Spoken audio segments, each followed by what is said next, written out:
Hey there, and welcome back to Applied Wisdom, Literature for Living Better. Great to be here. So today we're diving into a topic that comes up a lot on the personal growth path, discipline. Specifically, Daniel Walter's book, The Power of Discipline. Yeah, it's a really practical take on it. Definitely. Sometimes discipline gets this bad rap. It's all about restriction and punishment. Right. But Walter flips that script. He frames discipline as empowerment, really. It's about consciously choosing what aligns with your long-term goals, your values. So it's less about forcing yourself and more about directing yourself. Exactly. It gives you freedom, actually. Yeah. Freedom from just reacting on impulse. You become more of the architect of your actions. I like that, architect of your actions.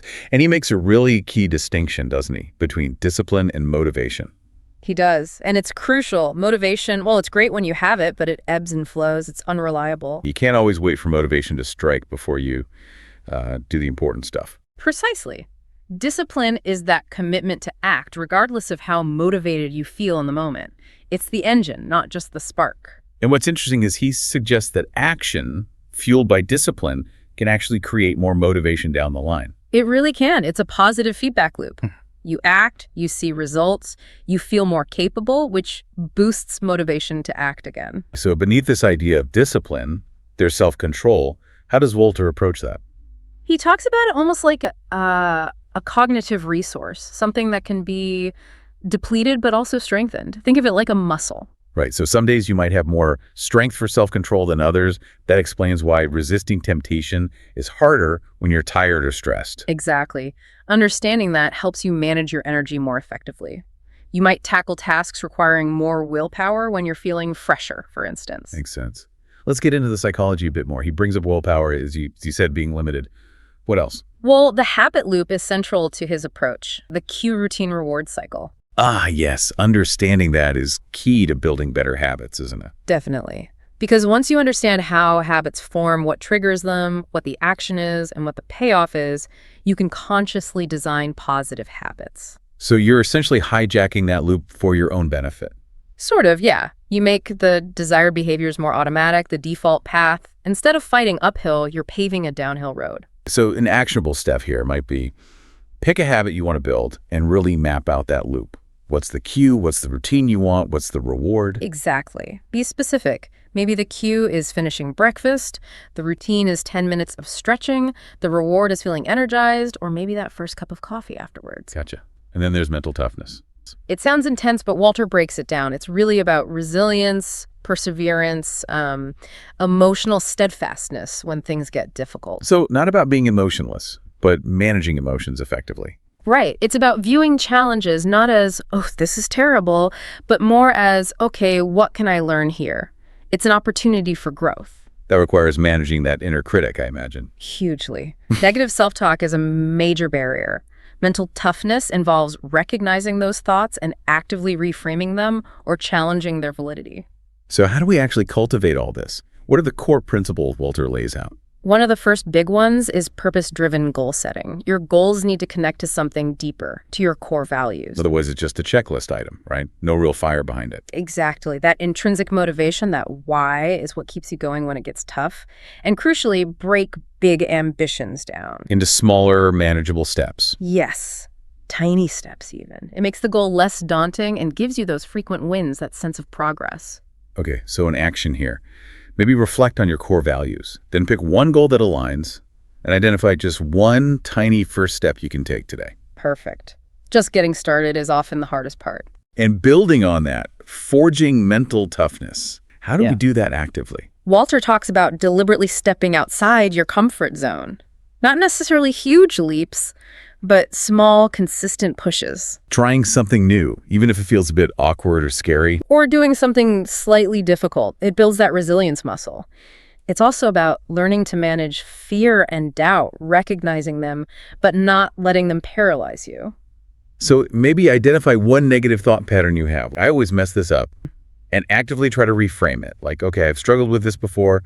What can I do differently this time? Exactly. That reframing is a powerful tool for building that inner strength. Then there's harnessing habits and routines, which we touched on with the habit loop. Right. Make the desired behavior automatic. Start small, super small even. One push-up, Floss one tooth. Make it ridiculously easy to start. Yes, and link it to an existing habit. After you brush your teeth, you do that one push-up, the toothbrushing becomes the cue. And track your progress. Definitely.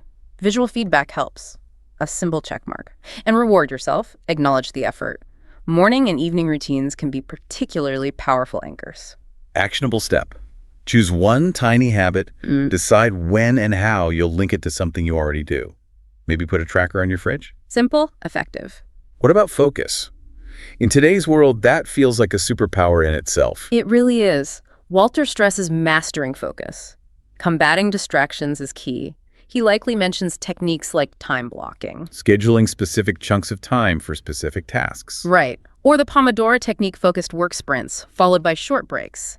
And mindfulness helps you notice when your attention wanders. And creating an environment that supports focus. Crucial. Minimize those interruptions. Turn off notifications. Maybe dedicate a specific workspace if you can. So in action, identify your single biggest digital or physical distraction during work time. And brainstorm one concrete way to minimize its pull. Just one. Good one. Small changes add up. And the last principle you mentioned was embracing discomfort. Oof. Yeah. Nobody likes discomfort, but Walter argues convincingly, I think, that growth happens right outside that comfort zone. So leaning into things that feel a bit hard. Exactly. Practicing delayed gratification, choosing the long-term reward over the immediate easy option, even small acts of voluntary hardship like taking a cold shower or doing an extra set at the gym can build that resilience. So maybe choose one small thing you've been avoiding because it feels uncomfortable and just commit to doing it this week. That's a great way to practice. It stretches that capacity for discomfort. So we have these principles. How does Walter help us translate them into day-to-day practice? Any specific tools? He likely provides tools. Things like time management matrices, maybe the Eisenhower matrix, urgent, important. Right, to help prioritize what really matters. And time blocking, as we mentioned. Also, visualization and affirmations can be useful to reinforce your commitment and picture success. Picturing yourself acting with discipline. Mentally rehearsing it.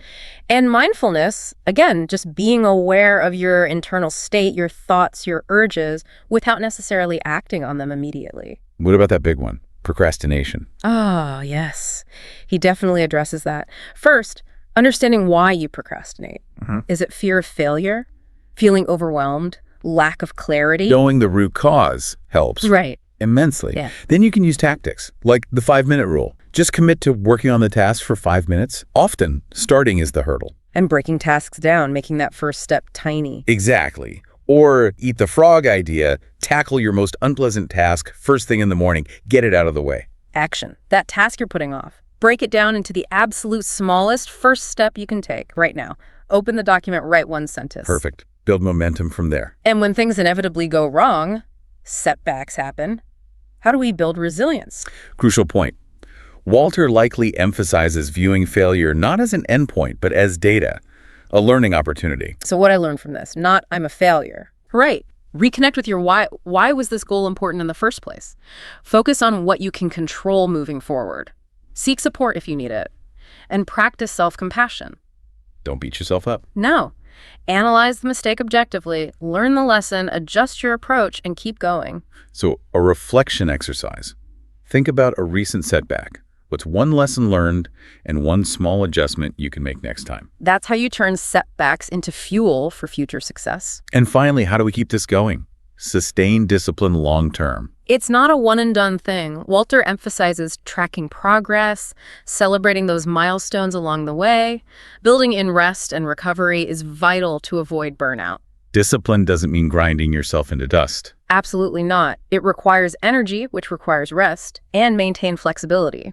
Periodically review your goals, adjust as needed. It's an ongoing, evolving practice, really a lifelong journey. So wrapping up, Daniel Walter's The Power of Discipline really sends a powerful message, doesn't it? That discipline isn't some fixed trait you either have or don't. Not at all. It's a learnable skill that genuinely empowers you to bridge that gap between where you are and where you want to be.